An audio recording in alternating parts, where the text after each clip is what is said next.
आदरणीय सत्यनारायण नुवाल जी, मेरे सहयोगी अजय संचेती जी, सीआईआई के चेयरमैन वेस्टर्न रीजन के ऋषि कुमार बागला जी, श्री जामदार श्री अमिताभ सिन्हा जी, भीमराय मैत्री जी, उपस्थित सभी महानुभाव भाइयों और बहनों, सबसे पहले मैं विशेष रूप से सीआईआई को धन्यवाद दूंगा कि उन्होंने विदर्भ के लिए नागपुर जोनल ऑफिस की आज शुरुआत की है, इसलिए उनको बहुत बहुत शुभकामनाएं भी दूंगा, शुभेच्छाएं भी दूंगा। हमारे देश के औद्योगिक विकास में सीआईआई का बहुत इंपॉर्टेंट रोल है। मैं सीआईआई के ऑल इंडिया के अनेक फंक्शन में जाने का मौका मुझे मिला है। सीआईआई ये काम करती है, उनकी काम करने की पद्धति बहुत अच्छी है। उन्होंने हमारे डेवलपमेंट के अलग अलग प्रोजेक्ट पर अलग अलग विंग बनाई है और फ्यूचरिस्टिक डेवलपमेंट और futuristic vision for that particular industry, इसका अध्ययन करके वो बड़े बड़े कार्यक्रमों का आयोजन करते हैं, जिसमें इससे रिलेटेड इक्विपमेंट वाली बात हो, टेक्नोलॉजी वाली बात हो, इन सब बारों में वर्ल्ड में क्या हो रहा है। कभी कभी वर्ल्ड के बेस्ट लोग भी इस कार्यक्रम में शरीक होते हैं।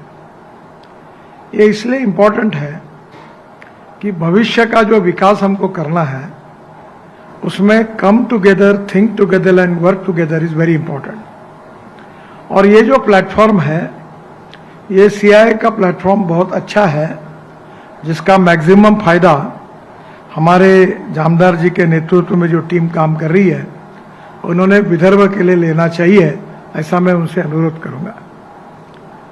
We need to understand what are the strength and weaknesses particularly for Vidarbha. हमारे विदर्भ में अभी 75% महाराष्ट्र के मिनरल्स विदर्भ में है। कोल हमारे पास पर्याप्त है। उसके साथ साथ जो फॉरेस्ट है वो भी करीब 80% महाराष्ट्र का फॉरेस्ट विदर्भ में है। वाइल्ड लाइफ है। हम नागपुर को टाइगर कैपिटल कहते हैं। स्वाभाविक रूप से हमारे देश का 0 माइल नागपुर में शुरू होता है। नागपुर से कल मैं विजयवाड़ा में था, रात को चंद्रा बाबू के यहाँ खाना खाया, कार्यक्रम भी हुआ, और जब मैं वापस आ रहा था तो मैंने जब देखा तो विजयवाड़ा टू नागपुर केवल 545 किलोमीटर, और उन्होंने अभी 12 पोर्ट्स डेवलप कर रहे हो। विशाखापट्टनम, मैं जब शिपिंग मंत्री था तब मेरे समय अच्छा डेवलप हुआ। अभी काकीनाडा ऑलरेडी अच्छा वर्क कर रहा है, और बड़े बड़े और 2 पोर्ट है और 8 छोटे पोर्ट भी डेवलप कर रहे हैं। तो मैं सोच रहा था कि अगर ये पोर्ट डेवलप हो जाएंगे तो मुंबई जाने के लिए जितना डिस्टेंस लगता है उसके आधे डिस्टेंस में हम समुद्र में पहुंच जाएंगे। दूसरी इंपॉर्टेंट चीज है कि इन पोर्ट में ड्राफ्ट भी अच्छा है। मुंबई में ट्रैफिक कंजेशन जैसा है वैसे पोर्ट में भी कंजेशन है, क्योंकि मैं बीपीटी और जेएनपीटी का मंत्री रह चुका हूं और अभी नया वाधवान पोर्ट बन रहा है, वहां हैंडलिंग कॉस्ट भी ज्यादा है। तो हमारे यहां से अभी हमने गढ़चिरौली में जो हमारी स्टील इंडस्ट्री आ रही है उसमें रायपुर से विशाखापट्टनम हम करीब 47,000 करोड़ का एक रोड लगभग पूरा हुआ है, और उस रोड को हम लोग गढ़चिरौली से विशाखापट्टनम, रायपुर विशाखापट्टनम हाईवे को जोड़ने के लिए एक नया रोड बना रहे हैं, और रायपुर से हैदराबाद नया रोड बना रहे हैं, और जिसके कारण, और नागपुर से विजयवाड़ा भी रोड एक्सप्रेस हाईवे का काम शुरू हुआ है।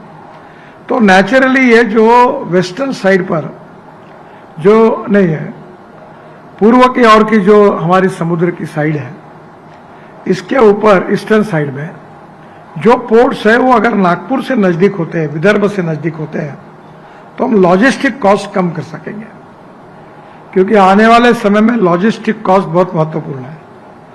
आप सबको पता ही है कि किस प्रकार से टैरिफ बदलते हैं और कैसे हो रही स्थितियां, इसका अनुभव आप लोगों ने लिया है। और इसमें हमारी लॉजिस्टिक कॉस्ट देश की 16% है। अभी IIM बेंगलोर और चेन्नई और कानपुर IIT ने एक अध्ययन किया और उन्होंने ऐसा अध्ययन करके ये कहा है कि हमारे देश की रोड अच्छे बनने के कारण जो लॉजिस्टिक कॉस्ट 16% थी वो अब 6% कम होकर 10% पे आई है। चाइना में लॉजिस्टिक कॉस्ट 8% है। अमेरिका और हमारे विशेष रूप से यूरोपियन कंट्रीज की कॉस्ट 12% है और हम 16 थे, अब 10 पे आए हैं। और इस साल दिसंबर के पहले हमारी लॉजिस्टिक कॉस्ट ये 9% यानी सिंगल डिजिट पे आएगी, ऐसा मुझे पूरा विश्वास है।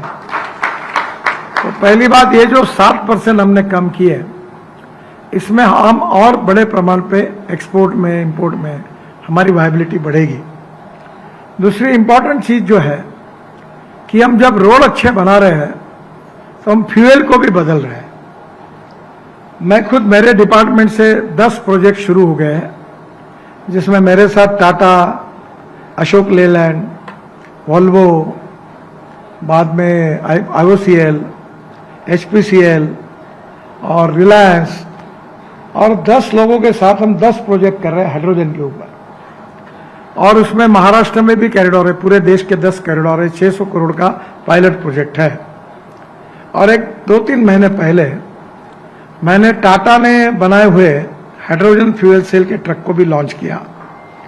और अभी IC इंजन में, पेट्रोल और डीजल के इंजन में हम लोग हाइड्रोजन यूज कर सकते हैं।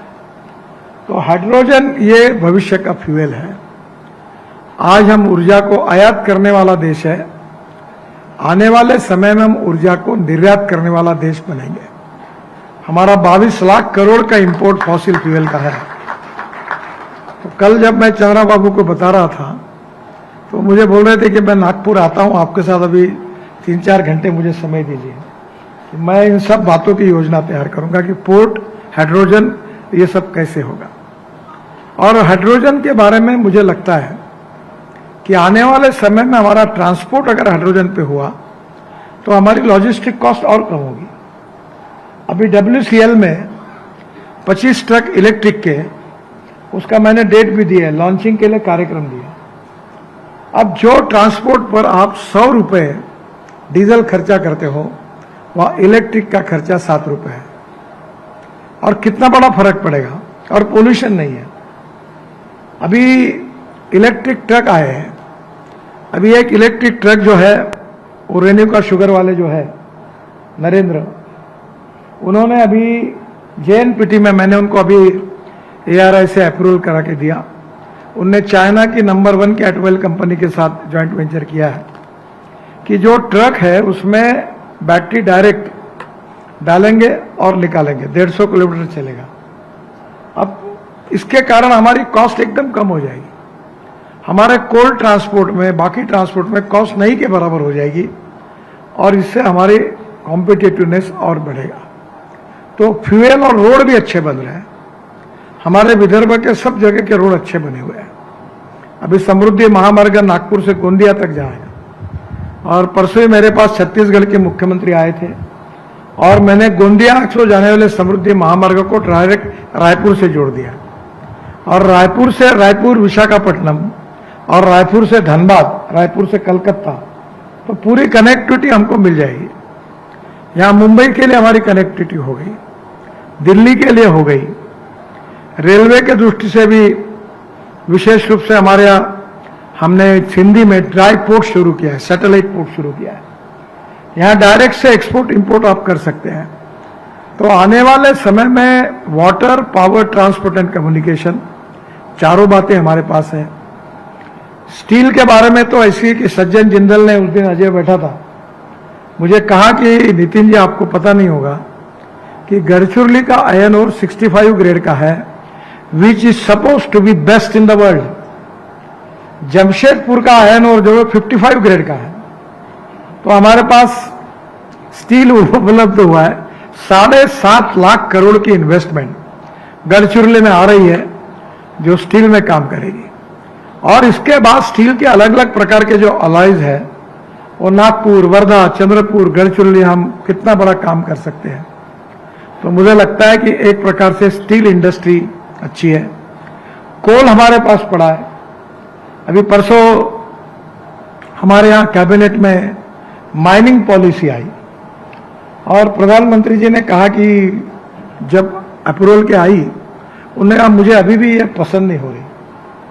तो फिर मैंने सुझाव देने के बाद उन्होंने कैबिनेट सेक्रेटरी को कहा कि आप नितिन जी के साथ बैठो और एक बार फिर से इसको रिव्यू करो। तो मुझे जब उन्होंने पूछा तो मैंने कहा मैं तो 15 दिन में माइन शुरू, ऐसा कार्यक्रम करो। एक समय जिसको माइन शुरू करना है वो एक दिन में 6 एप्लीकेशन करेगा और उनको बंधन होगा, टाइम लिमिट होगी कि इन्वायरमेंट वाला मैक्सिमम 1 महीना में ऑल क्लियरेंस दे देगा, राज्य सरकार, भारत सरकार 1 महीने में सब क्लियरेंस दे देगा और 3 महीने में क्लियरेंस होकर 4थे महीने में प्रोडक्शन शुरू हो जाएगा। तो कोई ईज ऑफ बिजनेस है। लोगों को चक्कर काटने के लिए साल साल लोग चल रहे, पीढ़ा पीढ़ा खप रही परवानगी मांगने के लिए, इसका क्या उपयोग है। तो अब उन्होंने बोला कि आपका सही है, हम लोग पॉलिसी बना रहे हैं। और मैंने बोला अगर वो नहीं शुरू कर रहा उसका टर्मिनेट कर दो लाइसेंस। 4 महीने में अगर वो माइनिंग शुरू नहीं करेगा, हटाओ, ये MIDC में प्लॉट लेके बैठे हैं, अब ऑन मनी लेके बेचते हैं प्लॉट। आपको इंडस्ट्री चालू करना है 2 साल में करो, नहीं तो प्लॉट जब्त, आपके पैसे वापस लेके जाओ। ये इस प्रकार की जो पॉलिसी थोड़ी बहुत चेंजेस हो रही है और भारत सरकार में तो माइनिंग में हो जाएगी। तो मुझे लगता है कि हम काम कर पाएंगे। और काम करने के बाद कैपिटल इन्वेस्टमेंट के लिए भी आज भारत सरकार की भी योजना है और आप लोग भी कैपिटल निश्चित रूप से रेज कर सकते हैं। एक बात मेरे ध्यान में आई, जो आप जैसे प्रभावी लोगों को मैंने समझाने की आवश्यकता नहीं है।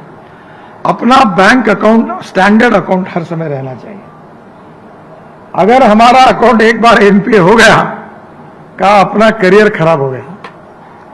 हम स्टैंडर्ड अकाउंट बनाएंगे, 3 महीने का पैसा एडवांस में भर के रखेंगे और फाइनेंशियल क्रेडिट ये हमारा अच्छा होगा तो फाइनेंस की कोई कमी नहीं, लोग घर आके फाइनेंस देंगे।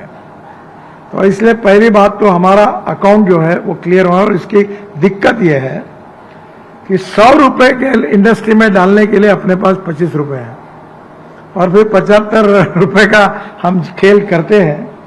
विदाउट वर्किंग कैपिटल हम इंडस्ट्री नहीं चला सकते।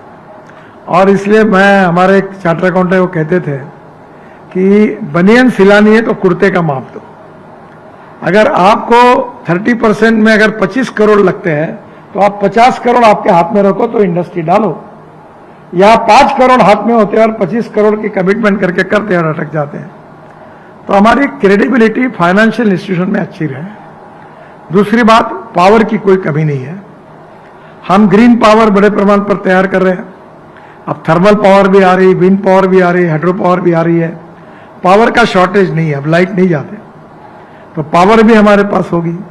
पानी की उपलब्धता हमारे पास है। मैं बहुत बार कोशिश कर रहा हूं, हमारे यहाँ कुई में हमारे पास 4000 एकड़ जगह है और पानी भी है, क्योंकि नागपुर शहर का जो पानी होता है वो हम नदी में छोड़ देते हैं।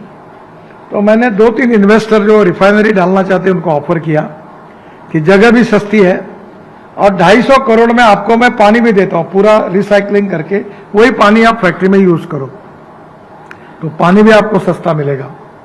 तो मुझे लगता है कि water, power, transport and communication, चारों बातों में कोई अड़चन नहीं। गढ़चिरौली जिले में प्रॉब्लम थे, टावर नहीं थे, मैंने वो आइडेंटिफाई किए, मिनिस्टर साहब को बताया, लगभग उन्होंने सब काम शुरू कर दिया।